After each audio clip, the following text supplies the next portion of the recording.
আজ সকাল 10টার মুম্বাইয়ের গোরেগাঁও রেলওয়ে স্টেশনেতে একজন বয়স্ক মানুষ ট্রেনের সামনে এসে আত্মহত্যা করার চেষ্টা করছিলেন। আশপাশের লোকেরা ওনাকে বাঁচিয়ে নিয়েছেন। আসুন জেনে নেওয়া যাক কি কারণ ছিল যেটা একটা বয়স্ক মানুষকে এটা করতে বাধ্য করছিল।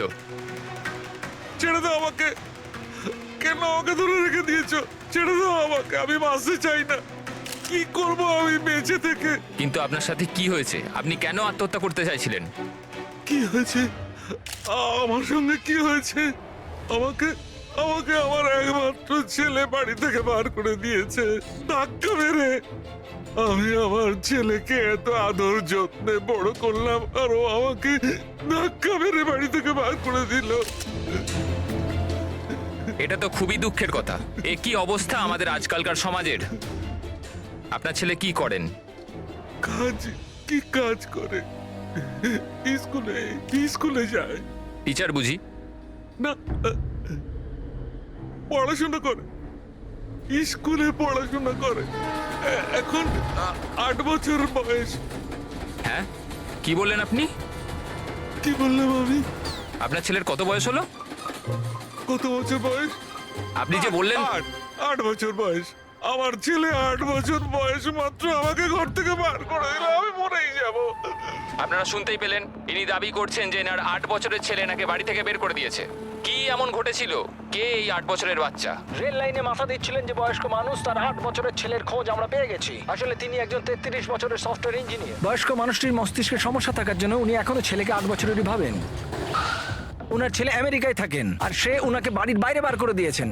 আর তারপরেই বয়স্ক মানুষটি আত্মহত্যা করার চেষ্টা করেন। আসুন আসুন উনার ছেলেকে জিজ্ঞেস করি উনি এটা কেন করলেন। স্যার, এক মিনিট। স্যার একটা প্রশ্ন ছিল। স্যার, এটা কি সত্যি খবর যে আপনি আপনার বাবাকে বাড়ি থেকে বার করে দিয়েছিলেন? হ্যাঁ, এটা সত্যি। স্যার আপনি এটা কেন করলেন? আপনার কি এটা একদম খারাপ লাগলো না? হ্যাঁ, বার করেছি আমি, আর খারাপও লাগেনি। আপনি চেনেন ওনাকে? আপনি কখনো সহ্য করেছেন? ওনার অ্যালজাইমার আছে, ওনাকে সামলাতে সামলাতে পাগল হয়ে যাচ্ছি আমি। আমার একটা নিজস্ব জীবন আছে, আমার ওয়াইফ আছে, বাচ্চা আছে। কি করব আমি? আরে কতদিন ধরে টাকা খরচা করে ওনার ট্রিটমেন্ট করাবো আমি, আর কিচ্ছু নেই আমার কাছে। কি করে ট্রিটমেন্ট করাবো ওনার আমি? আরে আমাদের পেছন ছাড়ো তুমি, এখান থেকে দূরে কোথাও চলে যাও। বিরক্ত হয়ে গেছে আমি তোমার থেকে। এই নাটক দেখার জন্য এখানে দাঁড় করিয়ে রেখেছো। এবার আনন্দ পেয়েছো তো? চলে যাও এখান থেকে। Sir sir sir sir sir sir, আপনিও তো কখনো ছোট ছিলেন। ইনি আপনাকে পড়াশোনা শিখিয়ে বড় করলেন, আপনাকে মানুষ করলেন, আর আপনি ওনাকে বাড়ির বাইরে বার করে দিলেন। ভালোবাসা উতলে পড়ছে? হ্যাঁ, যা যা তুলে নিয়ে যা, যা। মাথা খারাপ করো না আমার। তোমার যা করা ছিল তুমি করে নিয়েছো এখানে ডেকে আমাকে। শান্তি পেয়েছো তো? টাকা কামিয়েছো? যাও এখান থেকে। তাহলে দেখলেন আপনারা কিভাবে একজন ছেলে তার বাবাকে বাড়ির বাইরে বার করে দিলেন। এবার এই বয়স্ক মানুষটি কোথায় যাবেন? কার ভরসায় বাঁচবেন? ইনি এনার সারা জীবনের পুঁজি ছেলের ওপর খরচ করেছেন, আর সেই ছেলেই আজকে এনাকে বাড়ির বাইরে বার করে দিয়েছে।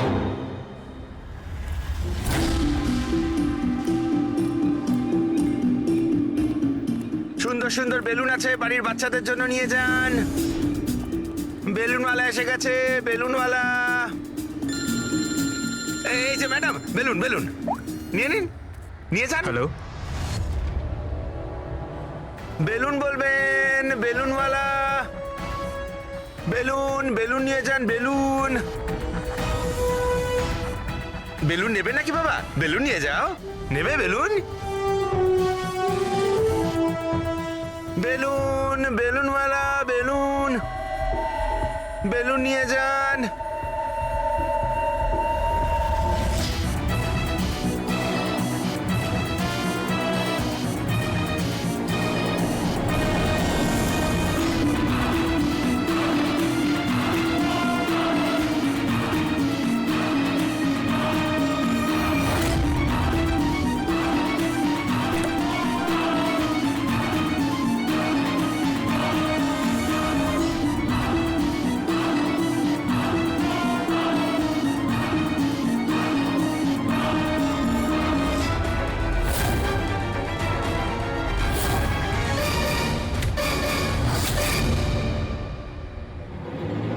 স্যার, স্যার, একজন অন্ধ বিল্ডিং এর দিকে আসছে।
এতগুলো লোক? হ্যাঁ তাই তো। স্যার এতজন অন্ধ একসাথে? আমরা তো একজন ভেবেছিলাম, এখানে তো 8-10 জন বেরিয়ে গেছে। মনে হচ্ছে এটা ওদের চাল। আপনারা যাবেন কোথায়? এক মিনিট সবাই একসঙ্গে এখানে কি করে এলেন? আরে কি করছেন এখানে আপনারা? আরে সবাই একসঙ্গে, কি হয়েছেটা কি? হ্যাঁ কি হয়েছে? এখানে চোখের ফ্রি চেকআপের ব্যবস্থা করা হয়েছে। সম্পদ বলল, মানে ওই আমাদের এখানে ডেকে এনেছে। দেখুন এখানে কোনো ক্যাম্প হচ্ছে না। আর আপনাদের এই খবরটা কে দিয়েছে বলুন তো? ওই তো ডেকেছিল আমাদের এখানে।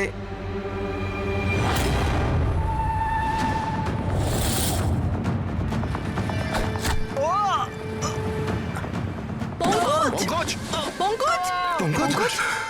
কি হলো? আরে ওই তো, ধরো ওকে। চলো পঙ্কজ।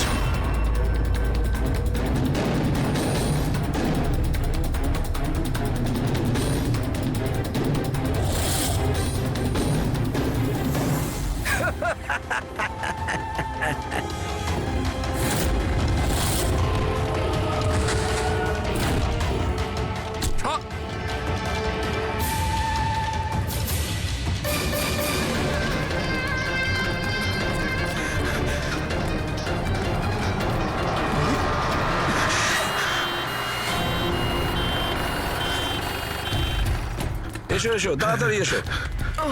পঙ্কজ তোর কিচ্ছু হবে না। কিচ্ছু হবে না। পঙ্কজ! একে অ্যাম্বুলেন্সে নিয়ে যাও।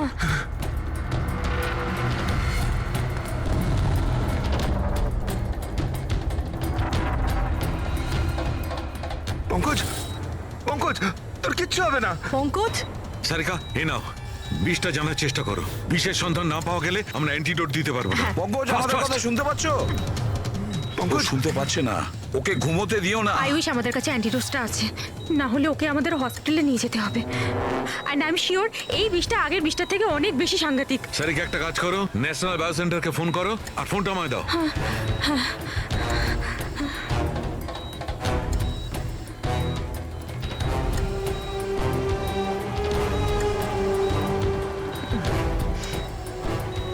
Pankaj, don't worry Pankaj.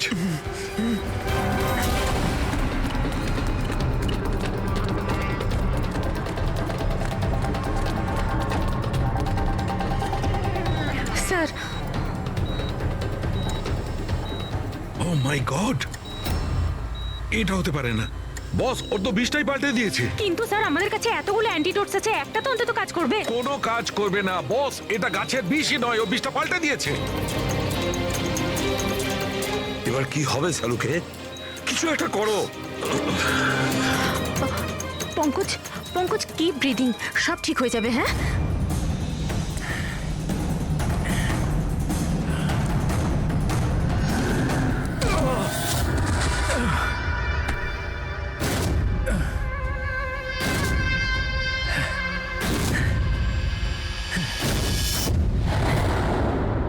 Sir আমার নাম মদন। এসব তুমি করেছো? কেন আমার পেছনে পড়ে আছো? আমি যেটা করেছি ঠিক করেছি। তুমি বলছো এগুলো করে ঠিক করেছো? আমি শুধু খারাপ লোকেদের শাস্তি দিয়েছি।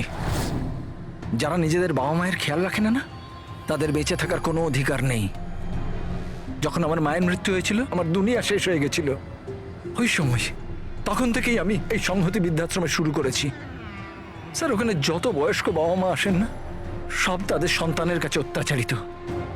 এটা দেখে আমার মাথায় রক্ত উঠে যায়।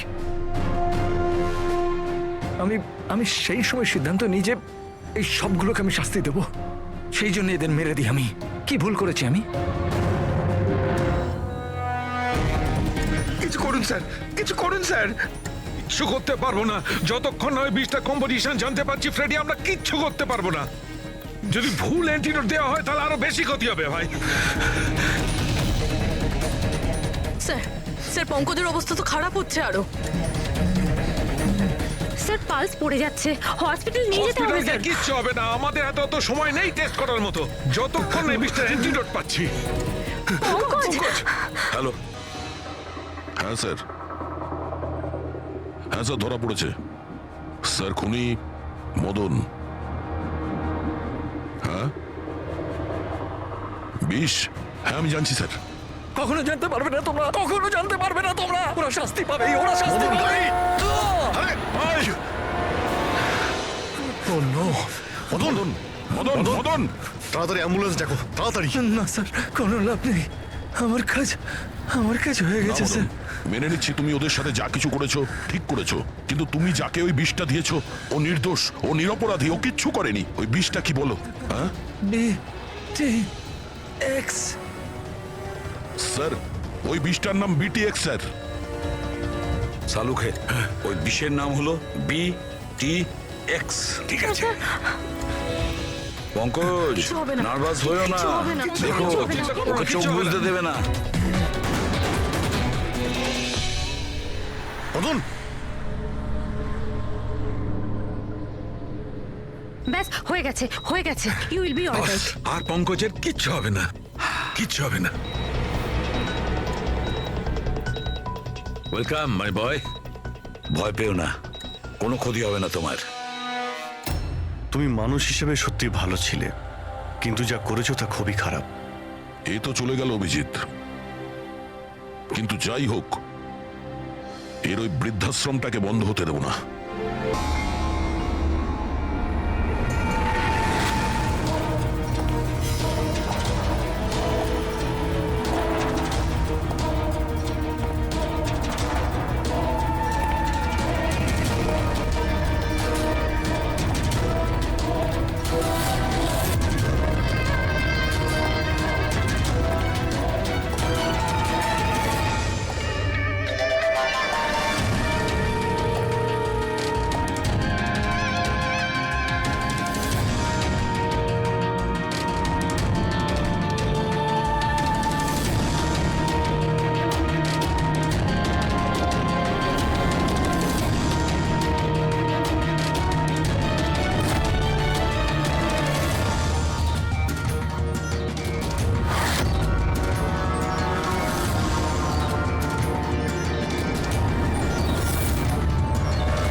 এবার এই আগুনে অনেক মানুষ জ্বলবে।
আরে কানা নাকি, দেখে যেতে পারিস না?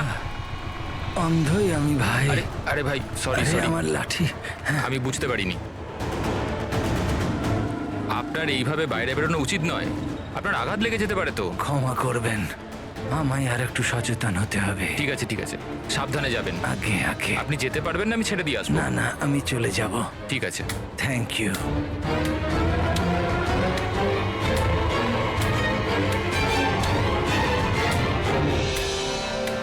কি হলো রে বাবা, এ ব্যথা করছে কেন?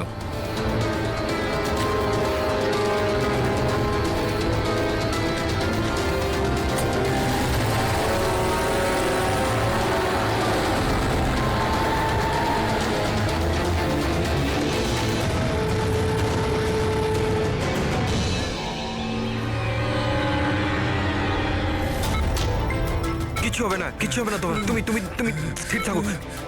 পা ধরো, পা ধরো। Doctor injection fast, quick. Doctor injection দাও তাড়াতাড়ি।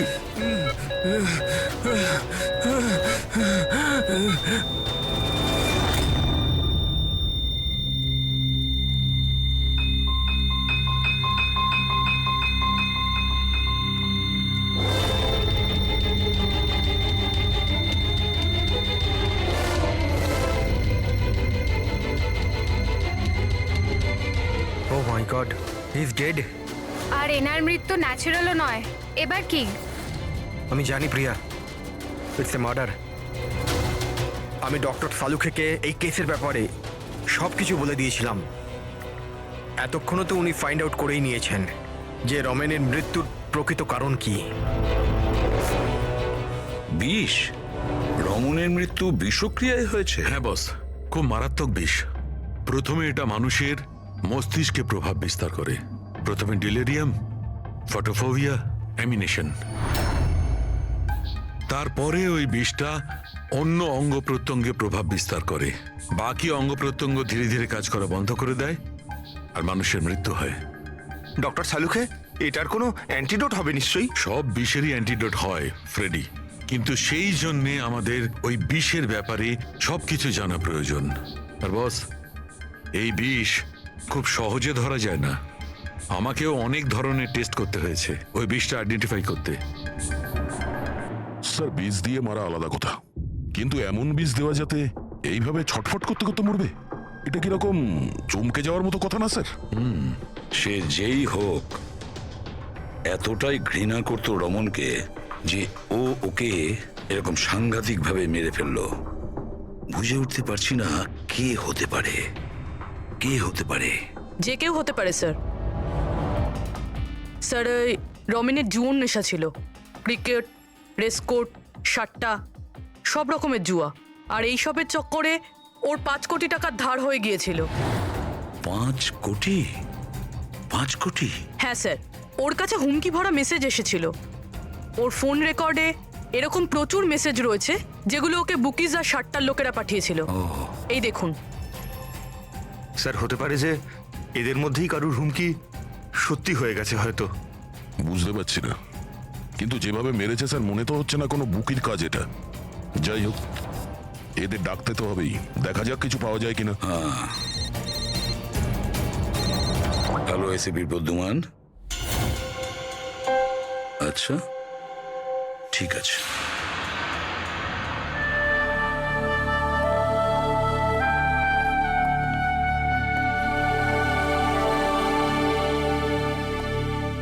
আপনি রমেনের খুড়তুতো ভাই হিতেন। হিতেন, কেউ রমনকে খুন করে দিয়েছে। কি মনে হচ্ছে আপনার, কে করেছে? আমি জানি না স্যার। স্যার, খারাপ কাজের খারাপ পরিণাম। একদিন না একদিন তো এটা হতোই। এবার কে করলো, কিভাবে করলো সেটা তো জানি না স্যার, কিন্তু এতজনের সাথে শত্রুতা, এত টাকা ধার, ওদের মধ্যে কেউই হয়তো। স্যার, আচ্ছা, আপনি ছাড়া পরিবারে আর এর কে কে আছে? মা আছে ওর, কিন্তু এখন উনি কোথায় আছেন সেটা আমি জানি না। আচ্ছা ঠিক আছে, আমাদের ইনভেস্টিগেশন এখনো চলছে, তো বডিটা এখন আমাদের কাছেই থাকবে। আপনি আপনার নাম্বারটা ওখানে লিখিয়ে দিয়ে যান, প্রয়োজন পড়লে আপনাকে কল করে নেব। ঠিক আছে স্যার। Thank you.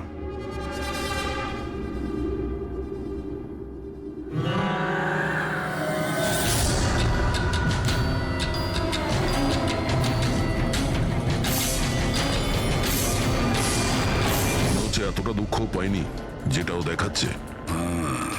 বডি নেওয়ার কোনো তাড়াও নেই, যেতে বলার সঙ্গে সঙ্গে চলেও গেল। কিছু জিজ্ঞাসাও করলো না কবে বডি পাওয়া যাবে। গোলমাল আছে, গোলমাল আছে এই হিতেনের মধ্যে, গোলমাল আছে। ওকে দেখে মনে হয় এই কথাটা কনফার্ম করতে যে রমন মারা গেছে কি না। নজর রাখো ওর ওপরে। রমেন, রমেন, বাবা, সাবধানে সাবধানে। রমেন কি হলো বাবা?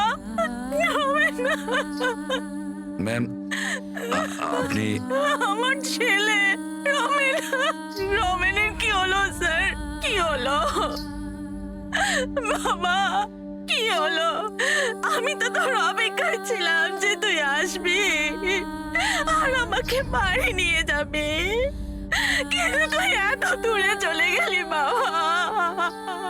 আপনি আপনার ছেলে রমনের সাথে থাকতেন না? আগে না স্যার, আপনি স্যার আমার নাম মদন। ভগবান, আমাকে কেন রেখে দিলে? আমাকেও তো নিয়ে নিতে পারতে। মা, নিজেকে সামলাও। আর কত কাঁদবে ওই মূর্খটার জন্যে? ও নিজের কর্মের ফল পেয়েছে। না বাবা, এরম বলো না। ও যেমনই ছিল, ছেলে তো ছিল আমার। কেন, কি এমন করেছিল ও ওনার সাথে? উনি ওনাকে বাড়ির বাইরে বার করে দিয়েছিলেন, রাস্তায় একা একা ছেড়ে দিয়েছিলেন। কি কারণে? বলেছিল মা অনেক দেনা হয়ে গেছে, বাড়ি বিক্রি করতে হবে, আর আমার খরচ চালানোর মতনও ক্ষমতা ছিল না, এই জন্য আমাকে ছেড়ে দিয়েছিল। আর তারপর কি করতাম স্যার? ঠিক করে দেখতেও পাই না, কোথায় যেতাম আমি? ওই জন্য পড়ে রইলাম ফুটপাতে, ক্ষুধার্ত, তৃষ্ণার্ত, সহায়হীন হয়ে। হয়তো ভগবানের দয়া হয়ে গেছিল, তাই সে দেবদূত পাঠিয়ে দিয়েছিল। তার চেহারা তো দেখতে পাইনি আমি, কিন্তু সে আমায় তার সাথে যেতে বলেছিল, আর আমি তার সাথে চলে গেলাম। একটা ভালো মানুষ আমাকে এর কাছে নিয়ে গেছিল। স্যার, অ্যাকচুয়ালি আমার একটা সংস্থা আছে, সংহতি বৃদ্ধাশ্রম। আমরা ওখানে চেষ্টা করি যে এই ধরনের বয়স্কদের বাড়ির মতো ভালোবাসার সম্মান দেওয়া যায়। ওনাকে আমি বৃদ্ধাশ্রমের গেটে পেয়েছিলাম একটা চিঠি হাতে, যাতে লেখা ছিল ওনার যত্ন নেওয়ার কথা। আর ওই দিন থেকেই সংহতি বৃদ্ধাশ্রম ওনার বাড়ি হয়ে গেছে। আজ সকালে ল্যান্ডলাইনে ফোন এলো যে ওনার ছেলের মৃত্যু হয়ে গেছে। ব্যাস, উনি তখন থেকেই কাঁদছেন। আসলে মা তো। আমি আপনাদের কাছে অনুরোধ করছি, এর হত্যাকারীকে ছাড়বেন না স্যার। অবশ্যই শাস্তি দেবেন স্যার, অবশ্যই শাস্তি দেবেন। দেখুন ম্যাম, আমি আপনাকে কথা দিচ্ছি, আমরা রমনের খুনিকে ছাড়বো না, তাকে কঠোর থেকে কঠোরতম শাস্তি দেব। আপনি প্লিজ এ ব্যাপারে ভাববেন না। আপনি নিজেকে সামলে নিন। মদন, তুমি ওনার খেয়াল রেখো। আরো একটা কথা, কোনো কিছুর দরকার যদি আপনাদের পড়ে, তাহলে নিশ্চয়ই আমাদের জানাবেন। দারুণ ব্যাপার। সারিকা, হসপিটালের ডক্টরের রিপোর্ট অনুসারে এর হাঁটুতে যে চিহ্নটা পাওয়া গেছে, এটা হয় কোনো অ্যালার্জির আর নয়তো কোনো বিষাক্ত ধরনের পোকামাকড়ের দংশনের চিহ্ন।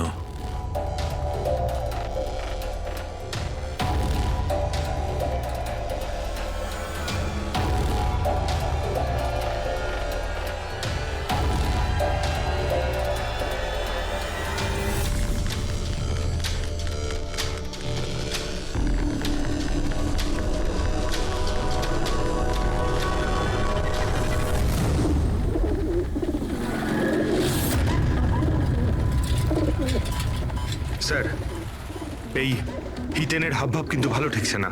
এমন এমন সব লোকজনের সঙ্গে ওর পরিচয় আছে যে ওকে সন্দেহ করাটা স্বাভাবিক। আরও একটা কথা স্যার, কয়েকদিন আগে এই রামানোকে বাড়ি থেকে বের করে দিয়েছিল, আর এখন রামানের মৃত্যুর পর ও ওর প্রপার্টিতে কবজা করার চেষ্টা করছে স্যার। এদিকে আসবেন প্লিজ। স্যার, আমি ওর স্কিনে না কিছু অদ্ভুত জিনিস দেখছি।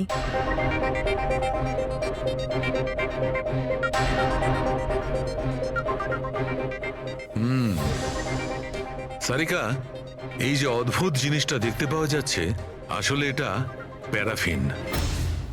প্যারাফিন? আরে, তার মানে ওই বিষটা ওর থাইতে ইনজেক্ট করা হয়েছিল? করা হয়েছে, ওই বিষটা এর থাইতেই ইনজেক্ট করা হয়েছে। তাহলে এই মোম কোথা থেকে এলো? মোম মোম কোথা থেকে এলো? সারিকা এইখান দিয়ে খনি বিষ ইনজেক্ট করেছে। আসলে এই বিষটা মোম দিয়ে, প্যারাফিন দিয়ে কোটেড ছিল। এই জন্যে এর চামড়াতেও আর এর রক্ততেও প্যারাফিন পাওয়া গেছে। কারণ খুনি চায়নি যে এই বিষটাও শরীরে গিয়ে খুব শিগগিরই কাজ শুরু করুক, সেই জন্য ও এটাকে কোট করে দিয়েছে। আর এই যে বিষটা এসকামাইন, এটা একটা বায়ো পয়জন, জৈবিক বিষ। খুনি সেটা মোম দিয়ে কোট করেছে, এর শরীরে ইনজেক্ট করেছে, আর তারপর মোমটা এর শরীরের উত্তাপে গলতে শুরু করে দিয়েছে, আর বিষটা এর শরীরের মধ্যে গিয়ে নিজের কাজ শুরু করে দিয়েছে। তার মানে এই বিষটা কোনো লিকুইড ফর্মে নয়, বরং প্যালেট মানে ছোট গুলির আকারে এর শরীরে প্রবেশ করানো হয়েছিল। এক্স্যাক্টলি।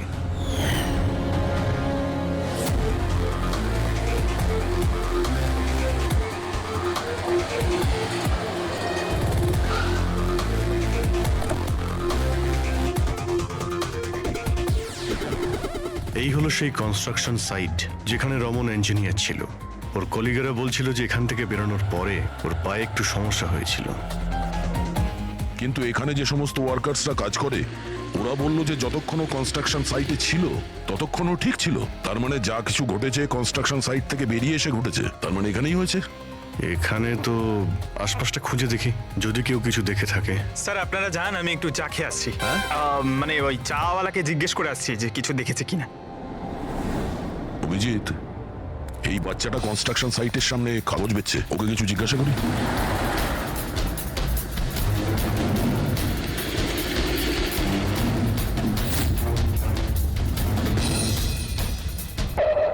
কি নাম বাবা তোমার? চুটকি। ছুটকি। আচ্ছা তুমি এটা দেখো তো, এটা এই ছবিটা ভালো করে দেখো, দেখো তো তুমি একে চিনতে পারছো কিনা। হ্যাঁ, এই লোকটা তো আমার কাছ থেকে খবর কাগজ কিন্তু 3 দিন ধরে আসছে না। তাহলে 3 দিন আগে তুমি এই আঙ্কেলকে এখানে দেখেছিলে? হ্যাঁ, একটা লোকের সঙ্গে ধাক্কা খেয়েছিল, ওনার চোটও লেগেছিল। ওই লোকটা কেমন অদ্ভুত ছিল। অদ্ভুত? অদ্ভুত মানে? আবে অন্ধ নাকি, দেখে যেতে পারিস না? অন্ধ আমি ভাই।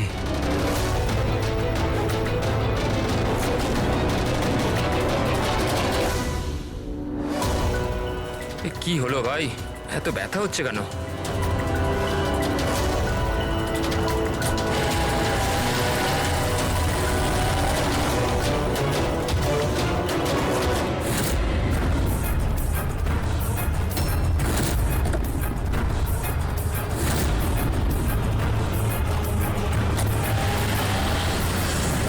তার মানে ও অন্ধ ছিল না, ওই হামলা করেছিল রমনের ওপর। আচ্ছা এটা বলো তো যে ওই আঙ্কেলকে তুমি চিনতে পারবে? তুমি কি ওকে ঠিক করে দেখেছিলে? না। আচ্ছা ওই গাড়ির নাম্বারটা মনে আছে? না আঙ্কেল, ওই আঙ্কেলকে গাড়ি চালাতে দেখে আমি অবাক হয়ে গেছিলাম, এই জন্য গাড়ির নাম্বার মনে নেই। কিন্তু কি হয়েছে আঙ্কেল? ইঞ্জিনিয়ার আঙ্কেল ঠিক আছে তো? না বাবু, ওর কিছু হয়নি। ও অন্য কোনো কনস্ট্রাকশন সাইটে চলে গেছে, এখনো এখানে আসবে না। Thank you. হ্যাঁ, তুমি এখন নিউজ পেপার বিক্রি করছো, তুমি স্কুলে যাবে না?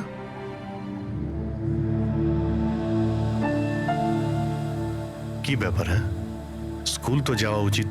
আর তুমি তো খুবই ইন্টেলিজেন্ট মেয়ে, অ্যাকচুয়ালি প্রত্যেক বাচ্চারই স্কুলে যাওয়া উচিত, আর তোমারও যাওয়া উচিত। কিন্তু স্কুল যাওয়ার জন্য অনেক টাকা দরকার না আঙ্কেল? আমার কাছে টাকা নেই। বাবু যদি তোমার পয়সা দিতে না হয় তাহলে তুমি স্কুলে যাবে? হ্যাঁ আঙ্কেল, আমি নিশ্চয়ই যাব, আমার পড়তে খুব ভালো লাগে।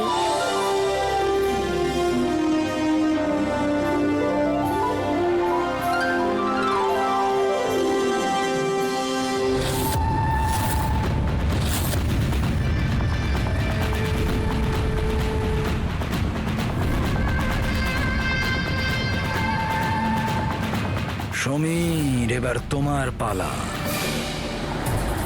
হ্যাঁ বলো।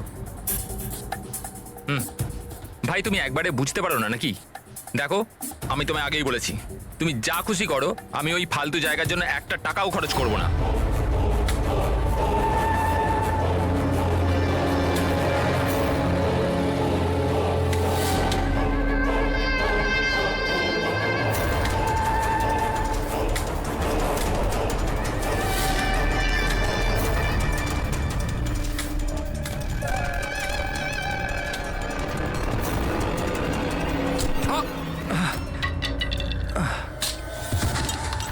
দেখতে পা আমার আমার লাঠি। Sorry sorry sorry sorry sorry I am sorry আমার এই তো লাঠি। I am sorry, extremely sorry. আপনার কোথাও লাগেনি তো? আপনি ঠিক আছেন তো? আমি আপনাকে কোথাও ছেড়ে দিই? না না, আমি ঠিক আছি, আমি চলে যাব। আপনি আপনি ঠিক আছেন তো? হ্যাঁ, আমি আমি আমি আমি ঠিক আছি। আপনি সাবধানে যাবেন। হ্যাঁ ঠিক আছে, আপনি সাবধানে যাবেন। ওকে, থ্যাংক ইউ। হ্যাঁ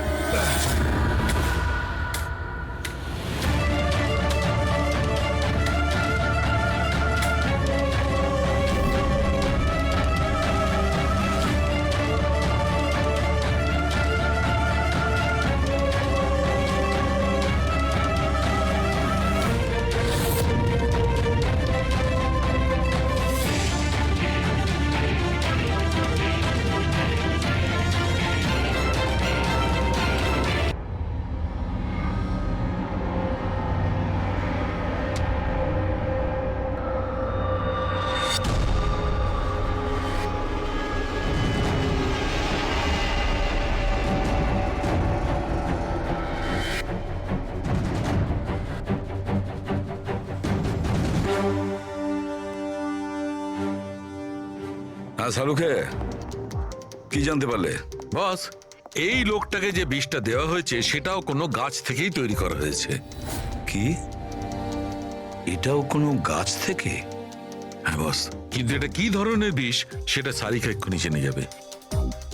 এই বিষটার নাম রিকিউনিস কমিউনিস, আর এই বিষটা আগের বিষটার থেকেও অনেক বেশি বিষাক্ত আর ভয়ঙ্কর। রিকিনেস, এটা কোনো গাছের নাম নাকি? হ্যাঁ ফ্রেডি, এটা একটা গাছের নাম। আর বস, এটা কোনো সাধারণ গাছ নয়, সহজে পাওয়া যায় না। আর খুনি যে কেউ হোক, বস ওর গাছপালা সম্পর্কে খুব ভালো জ্ঞান আছে। হ্যাঁ হ্যাঁ, সেটাই তো হওয়ার কথা এই গাছের ব্যাপারে। তাই তো। কিন্তু স্যার, এই খুনটার কারণ কি হতে পারে?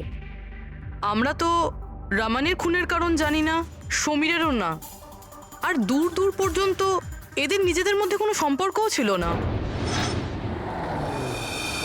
স্যার, সমীর আর রমনের মধ্যে একটা জিনিস তো খুবই কমন। কি? মাই গড, তাহলে এটাই সেই সূত্র যেটা সমীর আর রমনকে যুক্ত করে? তাহলে কি দুজনে একই ভুল করেছে? হ্যাঁ স্যার, রমনের মতো সমীরও তার বুড়ো ক্যান্সার আক্রান্ত বাবাকে বাড়ি থেকে বের করে দিয়েছিল। ওদের ব্যাপারে জিজ্ঞাসাবাদ করতে গিয়ে আমাদের এমন একজনের সঙ্গে আলাপ হয়, যিনি সমীরের বাবাকে খুঁজতে সাহায্য করলেন আর এই কেসটার একটা দিকও খুলে দিলেন। সে কে? স্যার, ইনি doctor Dinesh. Hello sir. Cancer সেন্টারের এইচওটি। সমীরের বাবার চিকিৎসা উনিই করছিলেন। ডক্টর দীনেশ, একটা কথা আমাকে বোঝান। সমীর যখন তার বাবাকে বাড়ি থেকে বের করে দেয়, তাহলে সমীরের বাবা, মানে বলতে চাইছি সমীরের বাবা আপনার ওখানে কিভাবে পৌঁছলো ক্যান্সার সেন্টারে? কেউ ওনাকে হাসপাতাল পৌঁছে দিয়েছিলেন।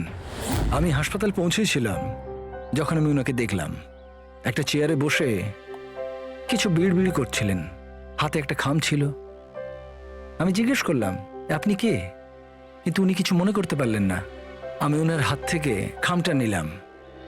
টাকা ছাড়াও একটা চিঠিও ছিল, তাতে লেখা ছিল উনি ক্যান্সারের পেশেন্ট, আর আমরা যাতে ওনাকে এখানে ভর্তি করিয়ে চিকিৎসা শুরু করি। অ্যাডমিশনের জন্য যে টাকাটা লাগবে সেটা খামের মধ্যে আছে, আর চিকিৎসার যা খরচ সেটা হাসপাতালের অ্যাকাউন্টে ট্রান্সফার হয়ে যাবে। ওনার বয়স আর অবস্থা দেখে আমি ওনাকে অ্যাডমিট তো করে নিলাম, কিন্তু আমি চিন্তায় ছিলাম যদি টাকাটা না পাওয়া যায়। কিন্তু ভগবানের অনেক কৃপা, পরের দিনই চিকিৎসার সমস্ত টাকা, 10 লাখ টাকা হাসপাতালের অ্যাকাউন্টে ট্রান্সফার হয়ে গেছিল। 10 লাখ টাকা? কে কি ট্রান্সফার করেছে? স্যার 100% খুনই করেছে। স্যার, ব্যাংক ডিটেলস থেকে জানতে পারবো? জানতে পারা গেছে অ্যাকচুয়ালি টাকাটা সমীরের ওয়াইফ রত্না দিয়েছিল। এইসব আমার ভুল স্যার। আমার জন্য সমীরের প্রাণ চলে গেল। আমি ওকে বলেছিলাম বাবার দেখাশোনার জন্য খুব প্রবলেম হচ্ছিল, আর সব সম্পত্তি আর সব আমাদের নামে হয়ে গিয়েছিল। তাই আমি সমীরকে বলে বাবাকে বাড়ি থেকে বের করে দিয়েছি। লজ্জা হয় না তোমার? সমীরের বাবা তোমারও বাবার মতনই, তাকেই বাড়ি থেকে বের করে দিলে। তাহলে এসব করার পরেও ওনার ট্রিটমেন্টের জন্য 10 লাখ টাকা কেন দিলেন? আমাকে কেউ হুমকি দিয়েছিল স্যার, যে বাবার চিকিৎসার জন্য 10 লাখ টাকা না দিলে ও সমীরকে আর আমাকে মেরে দেবে। স্যার, আমি ওনাদের 10 লাখ টাকা দিয়ে দিয়েছি, তাও ওরা সমীরকে মেরে ফেললো। আর আর এখনো বলেছে যে প্রতি মাসে বাবার চিকিৎসার জন্য 50,000 টাকা না দিলে ও আমাকেও মেরে ফেলবে। কারোর উপর সন্দেহ আছে তোমার? না। ওর ব্যাপারে কিছু মনে আছে? ওর গলার স্বর, কথা বলার ধরন? কিচ্ছু মনে নেই স্যার, প্লিজ আমাকে বাঁচিয়ে নিন স্যার। আমি মরতে চাই না স্যার, আমি বাবাকে বাড়ি নিয়ে আসবো। আমি এখন থেকে ওনার সব সময় দেখাশুনো করব, ওনার কোনো কষ্ট হবে না স্যার। প্লিজ আমাকে বাঁচিয়ে পাবেন নিন না। Sir, please. আপনার কিচ্ছু হতে দেব না, কেমন? পুরবিয়া, কাজ করো, যে নাম্বার থেকে ওকে হুমকি দেওয়া হতো সে নাম্বারটা নাও আর দেখো কোথাকার। আপনি যান। চলুন।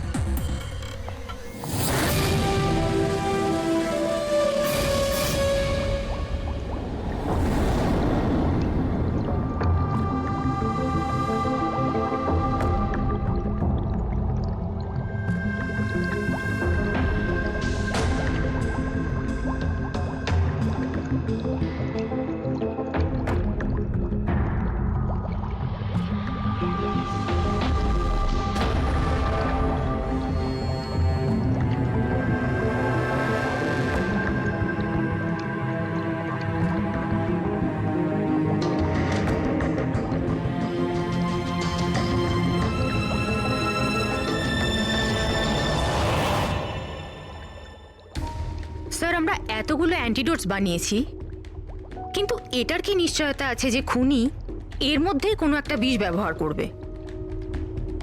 এবার আর যাই করি, আমরা খুনির মাথার ভেতরে তো আর ঢুকতে পারবো না। তোমার কথাটা একদম ঠিকই সারিকা, কিন্তু একটা কথা ভাবো, খুনি এই গাছগুলো থেকে বিষ বার করে ব্যবহার করছে, এই গাছগুলো থেকে আগেরটা থেকে আরো বেশি বিষাক্ত প্রত্যেকবার। আমাদের সব সময় প্রস্তুত থাকতে হবে। জানি না পরের বার কোন ধরনের গাছের বিষ কাকে প্রয়োগ করবে, জানি না কার ওপর, কবে, কখন, কোথায়, কোন ধরনের গাছের জানা নেই।